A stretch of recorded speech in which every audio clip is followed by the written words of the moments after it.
O Senhor esteja convosco. Proclamação do Evangelho de Jesus Cristo, segundo João.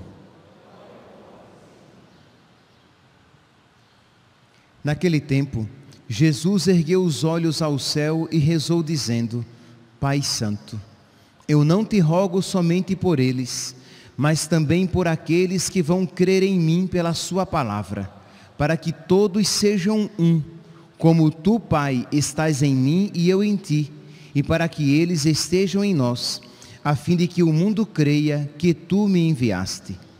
Eu dei-lhes a glória que tu me deste, para que eles sejam um, como nós somos um, eu neles e tu em mim, para que assim eles cheguem à unidade perfeita, e o mundo reconheça que tu me enviaste, e os amaste como me amaste a mim. Pai, aqueles que me deste, quero que estejam comigo onde eu estiver, para que eles contemplem a minha glória, glória que tu me deste, porque me amaste antes da fundação do universo. Pai justo, o mundo não te conheceu, mas eu te conheci, e estes também conheceram que tu me enviaste.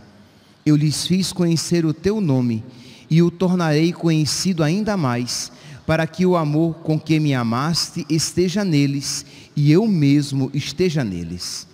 Palavra da salvação.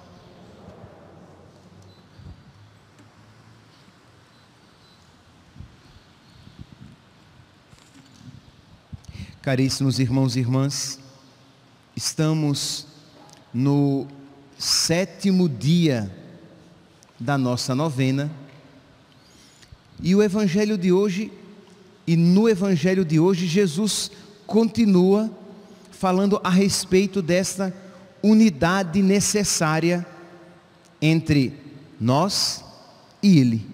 Precisamos ser um com Jesus, da mesma maneira que Jesus é um com o Pai. E providencialmente, na novena de hoje, no dia de hoje, no 7º dia, nós rezamos pedindo a Deus, o Espírito Santo, para que Ele inflamasse os nossos corações, tornando-os abrasados de amor, para que nós, neste mesmo amor, incendiássemos outras pessoas, para que nós transmitíssemos esse amor a outras pessoas, para que incendiassem todo mundo nas mesmas sagradas chamas. E mais à frente: acendei em vosso santíssimo ardor, acendei meu coração em vosso santíssimo ardor, para que ele acenda vosso divino amor a quantas pessoas eu conheça. Isto é, para que eu transmita este amor para outras pessoas, para que eu transmita esta fé para outras pessoas. Meus irmãos, a missionariedade, ela é fundamental para o cristão católico. O cristão católico, ele é apostólico, ele é missionário, porque ele sabe que o mundo necessita de Cristo, que o mundo necessita da verdade de Cristo, que o mundo necessita da graça de Cristo, que o mundo necessita de conhecer Jesus Cristo. Vocês podem parecer que eu estou sendo, como se diz a expressão, que eu estou chovendo no molhado, que eu estou sendo repetitivo, mas infelizmente, graças a Deus, isso pode ser repetitivo para vocês, louvado seja Deus, mas infelizmente não o é no mundo afora. Isso é, para o mundo, mesmo infelizmente, para pessoas que se pensam católicas, no mundo afora, pensam que Jesus não seja fundamental, que não haja uma unicidade em Jesus, Porque, meus irmãos, se Jesus é único, se Jesus é fundamental, perdê-lo, perder as suas palavras, é perder a salvação. De modo que, sem Jesus e sem a igreja de Jesus, nós perdemos a salvação. É uma realidade que sempre foi muito clara no passado, mas que hoje não está tão clara assim. Mas quem recusa, quem conhecendo verdadeiramente Jesus e a sua igreja, e recusa Jesus, ou recusa a sua igreja, recusa a salvação. Porque não há como chegar, você pode dizer, padre, mas se eu escolher Jesus e renunciar à igreja, eu tenho a salvação garantida? Não. Por quê? Porque o conhecimento e o acesso a Jesus se dá por meio da igreja, que é seu corpo. Nós conhecemos Jesus por meio da sua igreja. De modo que quem conscientemente rejeita a igreja de Cristo, quem conhecendo a igreja de Cristo a rejeita, rejeita a própria salvação. E isso é ensinamento católico. Não é um fundamentalismo da minha parte. E é um ensinamento, inclusive, atual. Não é que você diga, padre, isso era algo ensinado antigamente, não mais hoje. Os documentos atuais da igreja, isso afirmam. Esta centralidade da igreja de Cristo. Se ela é, e é, igreja de Cristo, ela é central. Ela é fundamental para a nossa salvação, porque é ela que nos dá o acesso seguro, certo, a Jesus, aquele sem o qual nenhum bem há. O salmo de hoje, Salmo 15, nós temos aqui na liturgia apenas alguns versículos, mas se você tiver oportunidade, espero que você tenha, de depois pegar todo o Salmo 15 e rezar em casa. E o Salmo diz assim, vou ler aqui os primeiros versículos: guardai-me, ó Deus, porque em vós me refugio. Digo ao Senhor, somente vós sois meu Senhor, nenhum bem eu posso achar fora de vós. Esta última parte do versículo 2 não está aqui, mas está lá no Salmo 15. Nenhum bem eu posso achar fora de vós. Jesus Cristo vai dizer isso de uma maneira um pouco diferente, lá no Evangelho de São João, no capítulo 15, versículo 5.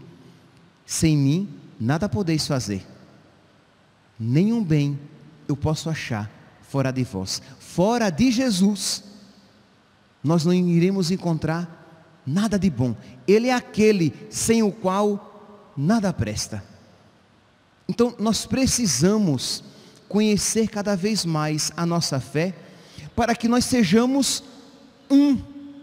Aqui eu continuo, faço uma continuação da homilia de ontem. Quem tiver oportunidade, quem por acaso não leu, não ouviu, se tiver oportunidade, que ouça a homilia de hoje, que é a de ontem, porque a de hoje é uma continuação, ela segue o mesmo caminho, a mesma lógica.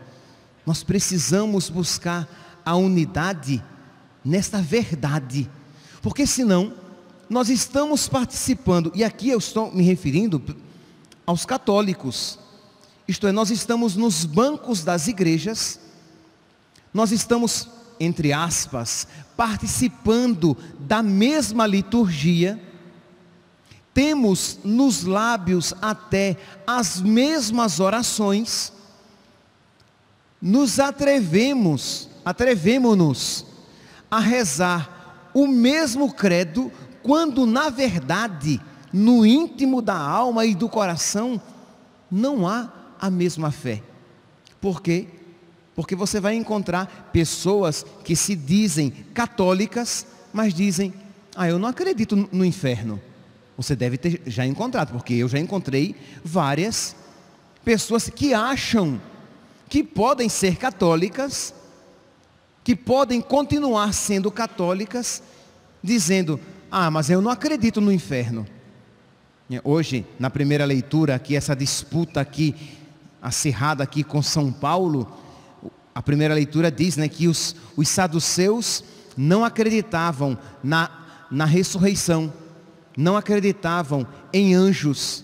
E São Paulo, que era fariseu, ele acreditava nos anjos e na ressurreição, e pregava que a ressurreição tinha acontecido em Jesus, e por causa de Jesus, aconteceria com aqueles que o seguem. Então essa divisão, da qual nós precisamos fugir, porque senão nós iremos perder a nossa fé, mesmo que pensemos tê-la.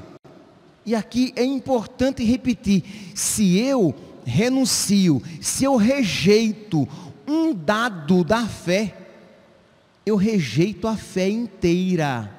Não há como dizer que eu fico com este aspecto, que eu creio nisso,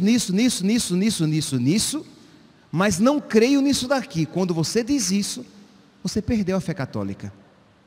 Você se tornou um herege. Isto é, alguém que escolheu em que crê. Porque o católico, ele crê em toda a verdade católica. Então essa unidade precisa acontecer aqui. Porque, repito aqui o raciocínio, neste mundo da ditadura do relativismo, em que tudo é relativo, só não é relativa esta afirmação. Esta afirmação é verdadeira, né? Aqueles que pregam, isso é errado, tá? Aqueles que pregam o relativismo, eles dizem isso: tudo é relativo, isto é, nada é seguro, nada é verdadeiro. Mas é verdadeira a afirmação que ele faz. Quer dizer, esta afirmação não é relativa. E nós católicos não dizemos isso, porque nós cremos que podemos chegar à verdade, a verdade que nos foi ensinada pelo próprio Deus. Então, como é que pode estar na mesma fé católica aquele que diz: ah, eu creio na Eucaristia, um outro diz: ah, eu não creio. Um diz: ah, eu creio na confissão, e que não se pode receber a Eucaristia em pecado mortal. E um outro vai dizer: ah, mas eu acho que eu posso receber, que eu não preciso me confessar. E infelizmente há pessoas assim, pessoas que entram frequentemente na fila da comunhão.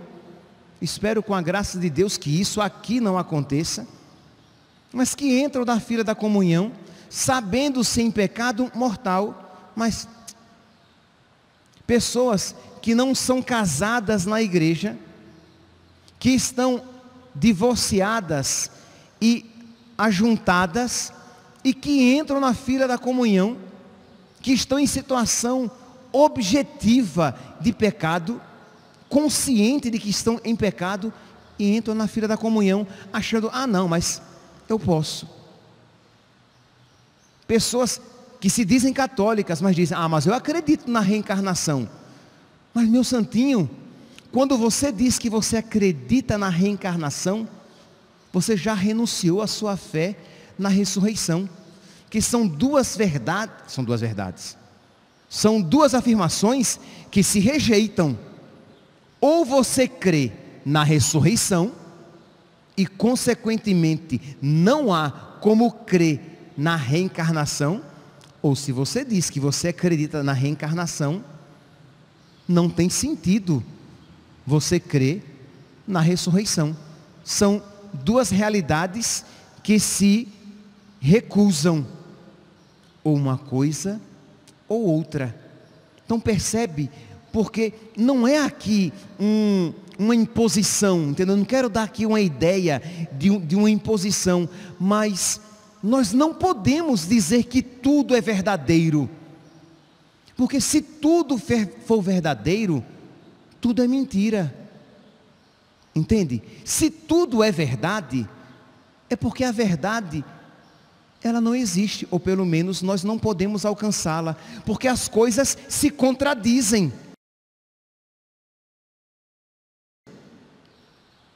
Você não pode dizer espírita e é verdadeiro ser católico. É indiferente ser uma coisa e outra, porque essas duas doutrinas se rejeitam. Não há como ser católico e espírita. Não há como ser maçom e católico, porque são realidades que se rejeitam. E você não pode dizer, não, mas o que importa é que nós estejamos na unidade. Mas que unidade é essa? É simplesmente uma unidade afetiva, isto é, eu gosto de estar com aquelas pessoas. A unidade, diz Jesus, só acontece na verdade. E se Jesus é Deus, e Ele é Deus, Ele está correto, nós é que estamos errados.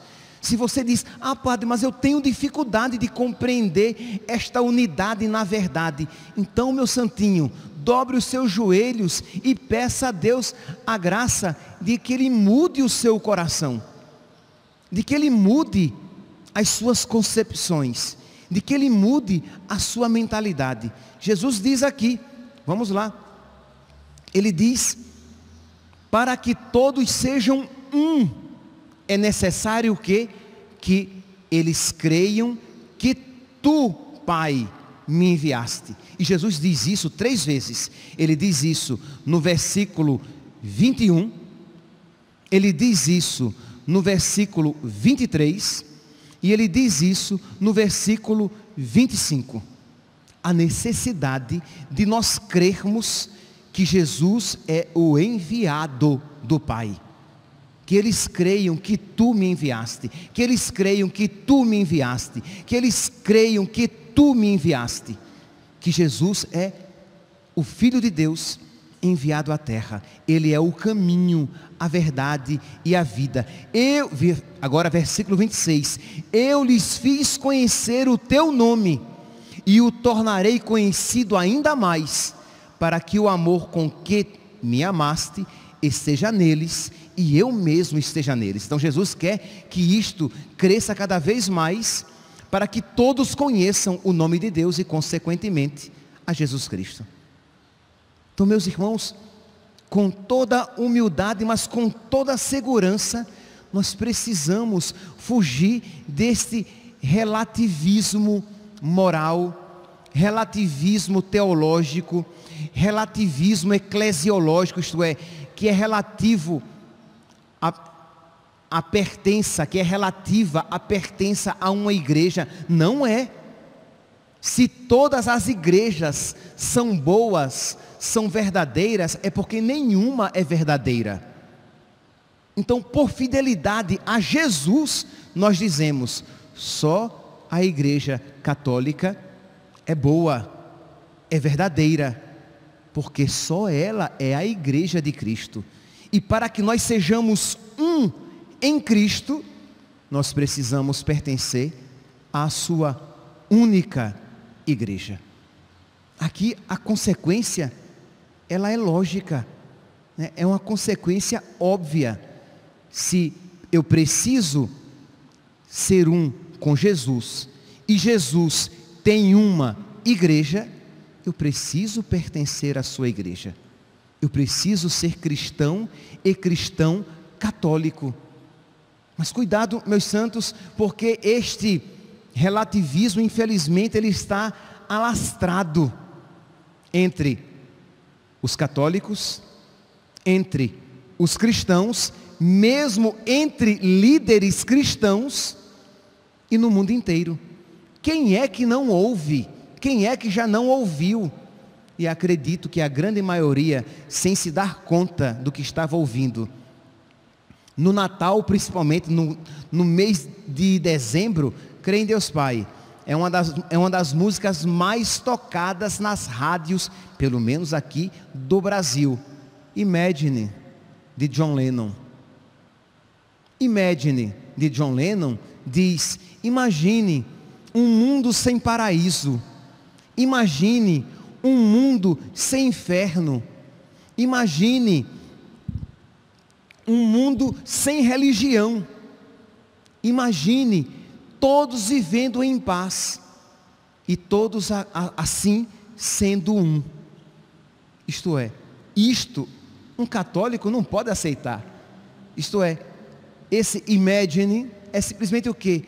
Que cada um viva segundo a sua cabeça.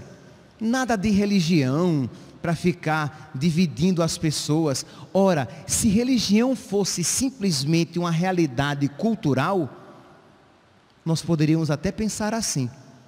Mas se nós cremos que a religião católica é um presente de Deus dado a nós, e de que ela é única, embora nós usemos a mesma palavra para a religião católica e religião budista, para a religião católica e religião hinduísta, para a religião católica e religião muçulmana islâmica, embora nós utilizemos a mesma palavra religião, mas a religião católica é uma outra coisa, porque o islamismo, o budismo, o hinduísmo, o espiritismo são fabricações humanas, são criações humanas, foram homens que as criaram. E dentro do cristianismo, luterano, batista, assembleísta, quadrangular, universal, são obras de homens. E entenda, quando eu digo isso, eu gostaria que você compreendesse, eu não quero ser desrespeitoso, mas eles também não se dizem fundados por Deus. Eles também não se dizem fundados por Deus. Mas nós católicos, há mais de 2000 anos cremos que a Igreja Católica foi fundada por Jesus, quando disse: Pedro, tu és pedra, e sobre esta pedra eu edificarei a minha igreja. Então, meus santos, se Jesus é Deus, e Ele o é, essa religião, essa igreja, é dele de uma maneira única e especialíssima, e a ela nós precisamos aderir. Peçamos, meus santos, peçamos o Espírito da unidade, para que nós sejamos um na verdade, na unicidade da fé, na única fé, para que nós possamos estar unidos a Jesus, e crendo muito nesta verdade, possamos atrair cada vez mais outras pessoas, para que haja um só pastor e um só rebanho. Louvado seja nosso Senhor Jesus Cristo, para sempre seja louvado.